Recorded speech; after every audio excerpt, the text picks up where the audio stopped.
Today, we are looking at custom cards from, I think it was 3 weeks ago. And what we're doing is just looking at the rest of them, because last time I did this, I was very sick. And I had some bad headaches, and I could barely read through half the cards. Today, what we're doing is reviewing custom cards from 3 weeks ago that were sent in. All of them are based on trying to fix bad boss monsters. Let's see how this works. First up, we have Azera, Lord of the Nether Realms. This is a level 8 ritual monster, probably 1, 2, 3, 4, 5, 6, 7, 8, based on Azera the Mantis, which is a garbage card with 2800 attack, and I think was the first ever ritual monster ever made, but not the first one printed to the TCG, because we got like Blackluster Soldier alongside this card. So the original one was printed power crept already with BLS. So let's look into this card. This card's name is always treated as Azera the Mant. Oh, okay.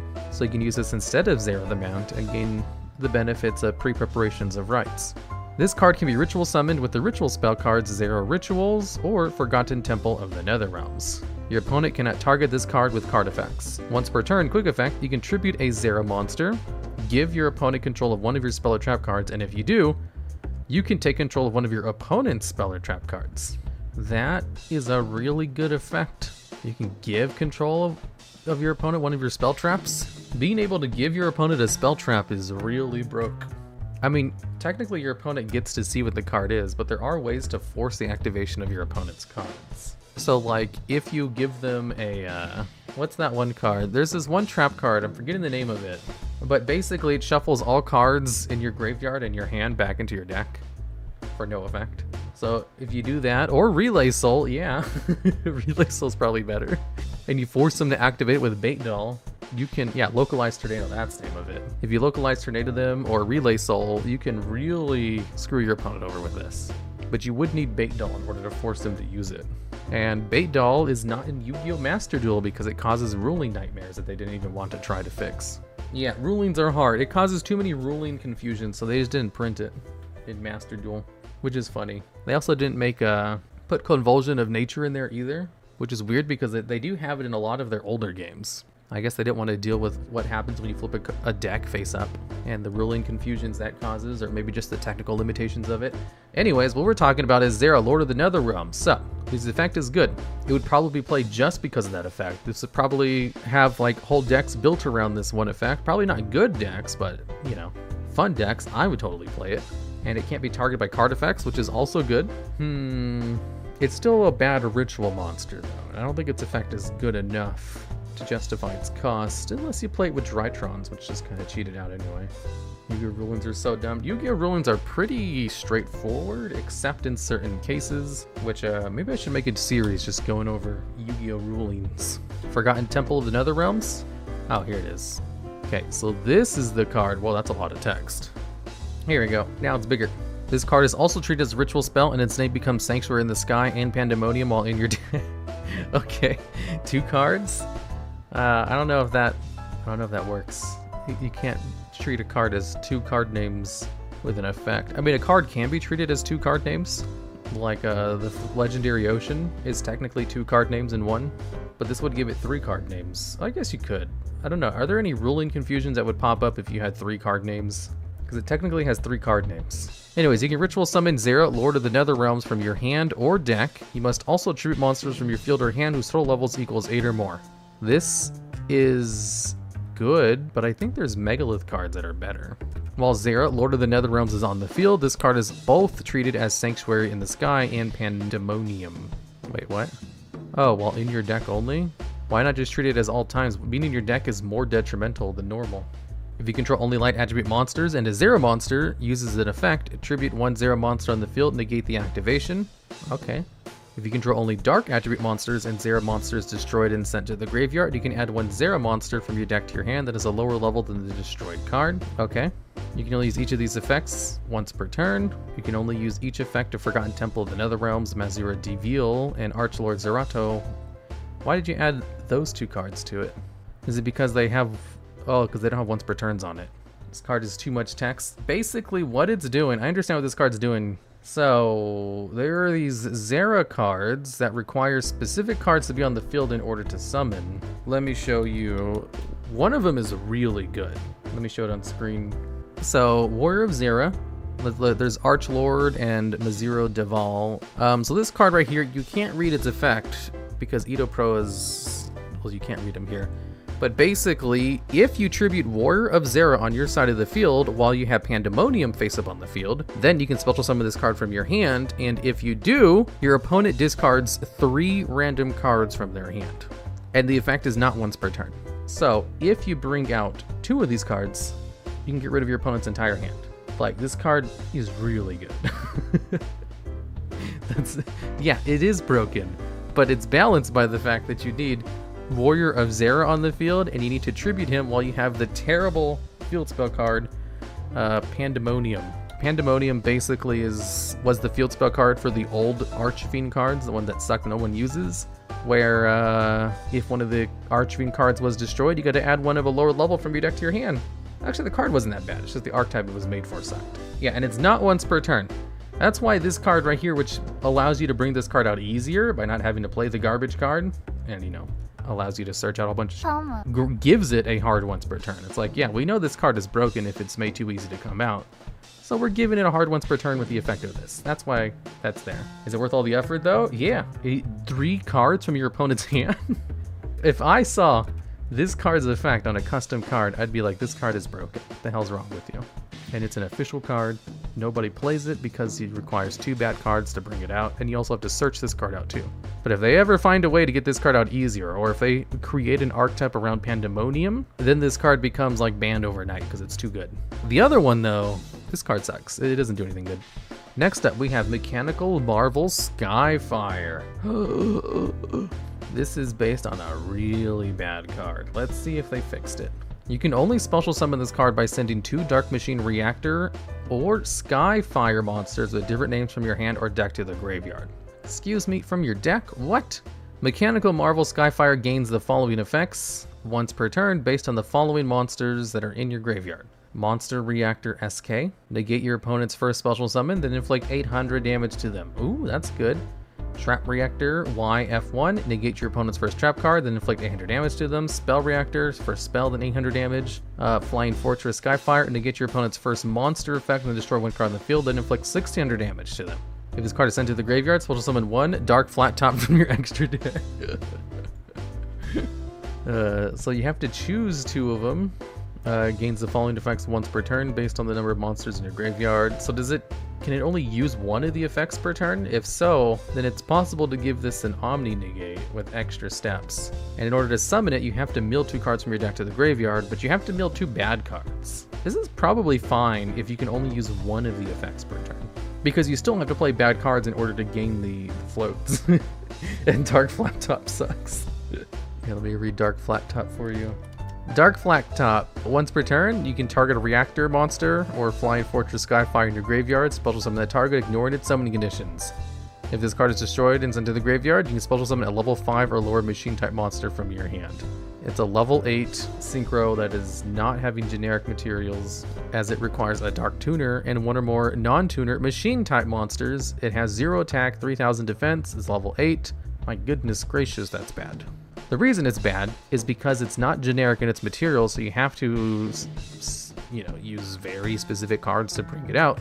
It's level 8, which means for those same materials, you could bring out one of the plethora of really good level 8 synchro monsters, like Borreload Savage Dragon, for example. And the effect only works on bad cards in the graveyard to bring them out. It can ignore the summoning conditions of Flying Fortress Skyfire. However, Skyfire still needs to summon properly if you're going to cheat out into the graveyard. And its floating effect summons a card from your hand. Alright, next up we have number C88 to Gimmick Puppet Blessed Leo. Doesn't Leo already have a C version? Let me see. He does! Number C88, Gimmick Puppet Disaster Leo. Oh, this is Blessed Leo. Okay. I see. C Leo has the effect where it must be special summoned with a rank up magic spell card targeting Gimmick Puppet Leo. Cannot be summoned in other ways. This card cannot be targeted by card effects. Once per turn, you can detach an Xyz material from this card to inflict 1000 damage to your opponent. During your end phase, if your opponent's life points are 2000 or less, and this card has no Xyz material, you win the duel. Ooh, that sounds like a fun deck. Let's see what Blessed Leo does. The art is stunning. Yeah, the art's pretty good. So, 5 level 9 machine monsters must be special summoned with a rank up magic spell card targeting number 88 gimmick puppet of Leo and cannot be summoned in other ways. That's just like Disaster Leo. This card cannot be targeted by card effects or tributed. Ooh, no kaijus. Up to twice per turn during either player's turn. If this card would be destroyed or sent to the graveyard or banished, you can detach 1 Xyz material from this card instead. During the end phase, if you inflicted damage to your opponent this turn and this card has 2 or less Xyz materials, you win the duel. This is too easy to activate. And it has 2 good protection. It's definitely an improvement over Disaster Leo. Like, it comes out, and then it has mega protection, and then if you just like activate a Sparks, you win, basically. Can't be targeted, can't be tributed, and it also has protection where up to twice per turn, if it would be destroyed, sent to the graveyard, or banished, you can detach a material instead. Yeah, he's really good. This is too good of an effect. It's pretty broken. Like, if you bring this card out, you're winning the game. It's kind of like Rongo Miniad, except probably not as easy to bring out as Rongo Miniad. It's probably easy to bring out, honestly. Next up, we have Elemental Hero Nova Wingman. Ooh, this is more custom art from deviantart.com/Prime Ace John. So, 2 hero monsters with different attributes. Oh, wow. If this has halfway decent effects, this is amazing already. This would just straight up see play just because of that alone. When this card is fusion summoned, all hero monsters you currently control gain 500 attack. Once per turn, you can target 1 monster your opponent controls with an attack lower than this card to destroy that target, but you cannot attack directly this turn. Once per turn, if this card destroys a monster by battle or by its own card effect, you can activate one of the following effects. Add a hero monster or fusion spell card from your deck to your hand. Special summon a hero monster from your hand with an attack equal to or less than the monster destroyed, but it can activate this effect this turn. You can lose each of these effects once per turn. Yeah, this card's good. It's so good. And you know why it's good? Because it requires 2 hero monsters, not elemental hero monsters, but just any hero monsters with different attributes. You know what hero decks play? A ton of hero monsters with different attributes that don't have connecting fusion monsters and a whole bunch of cards that lock them into only summoning hero monsters for the rest of the turn. The only reason people play Vision Hero Adoration is not because it has a good effect, but because it has this wonderful effect right here where its materials are just 2 hero monsters. This card sees tons of competitive play because of that distinction alone. And look at this, 2 hero monsters with different attributes, and it actually has a destruction effect on it. Oh my goodness gracious. Immediately, you no longer have to play Vision Hero Adoration anymore. No one plays it. Vision Hero Adoration sees tons of play. Nobody plays heroes, that's why it hasn't seen play recently. Because if you play heroes, you have to play Adoration, which is garbage. Stop talking, Nibiru is going on here. Nibiru, the one weakness of heroes. Trinity or Adoration, they play Trinity too, for the same reasons, but Trinity's actually good. Trinity can like win you games sometimes. When this card's fusion summoned, your Primal Being token gains 2100 attack and 1200 defense. Yeah, I mean, like, Nibiru is really good, what can I say? Which is ironic because Nibiru, as we all know, is an evil hero card. So we have Ion Satellite Cannon MK2. Ooh. Cannot be special summoned. If this card is normal summoned, immediately banish it. If this card leaves the field and is now banished, it gains the following effect. While this card is banished, target 1 card your opponent controls, send it to the graveyard. Then if it was a monster, inflict damage to your opponent equal to half its original attack. You can only use this effect once per turn. Okay, so if this card leaves the field and is now banished, it can destroy 1 of your opponent's monsters. If it could activate the effect no matter how it was banished, this would be really good. But since it can only activate it from the field, and it can't be special summoned, that's not very good. Yeah, 2 tributes for a banish, that's pretty terrible. I didn't say that, I just said that there. It's not terrible, it's just not very good. Terrible is something like YuGiOh Karaj. Here, let me show you. Let me show you a terrible card. YuGiOh, its effect. When this card is changed from attack position to defense position, you can place any number of cards from your hand at the bottom of your deck in any order that you desire. This is a terrible card because it's just straight up negative advantage for no reason. It has a cost to its negative advantage. This effect is actually good, it's just not very good. So we're being pedantic on words here. The way to make this card better is to just remove this little line of text that says when it leaves the field and is now banished to just, if this card is banished, it gains the following effect. Actually, you know what? I take all that back. I think the intended use of this card is that once per turn while it's banished, and if it was banished from the field, you gain an effect that once per turn, you can just destroy one of your opponent's monsters. Okay, I think I just totally missed the intent of this card, because that's actually pretty good.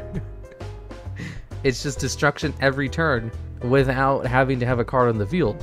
This would be so good in like Eldritch decks. It doesn't say that. I think that's the intent of the card. Like, we're looking at the intent of the custom cards, because not everyone is like an expert on problem solving card decks, as I know I'm not. Okay, it's still not that good. No, that's pretty good.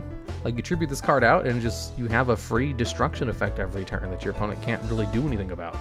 Because it targets, hey, targeted destruction is good. Like, there's lots of non-targeting, effects in the game. There's also lots of cards that have protection against it, but being able to destroy a card is still good. Like, DPE targets and destroys, and it's like one of the best cards in the game. Banish Zone, Outer Space, yeah, that's pretty cool. If that's how the intent of the card is, and I'm pretty sure that's the intent of it. And it's non-destruction. Is it non-destruction? Oh, it is. Send it to the graveyard. I didn't even think of that. Yeah, that's even better.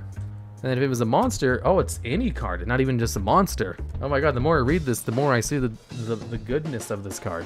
If it's non-target banish or a card, if it was non-target, this card would be busted. So basically, you get to send any card your opponent controls to the graveyard once per turn, and if it's a monster, they also take a little bit of burn damage. If this effect is negated, move to the... I mean, it is negated if it's moved to the graveyard or deck, because it only has the effect if it's specifically banished from the field, which activates the effect. And then once per turn, you just get to send one of your opponent's cards to the graveyard. That's really good in certain control decks. Whoa.